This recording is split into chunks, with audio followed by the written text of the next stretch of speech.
Visiting with Plainsman coach Chuck Syverson as we get set for the first road game of the season. Laramie and Rock Springs take on the Tigers Friday night. Coach, your first win happened at this place 2 years ago.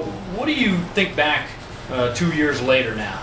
You know, the biggest thing is just the emotion of the game. You know, those guys hadn't had a lot of success, and I think for the way they finished the game, getting that big defensive stop at the end of the game, it was a pretty emotional game for them, and it was a good building block for our program. Talk about now, what are you expecting here against the Tigers this time around coming up?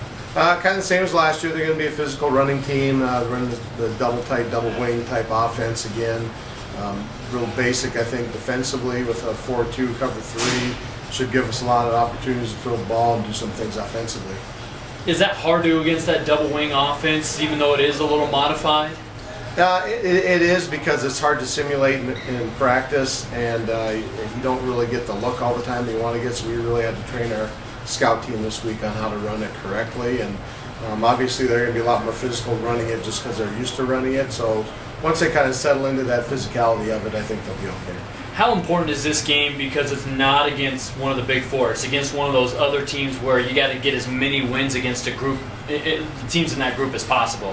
Yeah, that's kind of our philosophy. We want to crack that top 4, but to do that you're going to have to beat all these lower level teams, and this is one that we have a good opportunity to get, but there's no, someone said the other day, it's like, well, this should be your easiest game of the year, and there really are no easy games in 4A, and they've got a lot of big kids that we're going to have to contend with. They got one of the fastest kids in the state, and so we're going to have our hands full on Friday.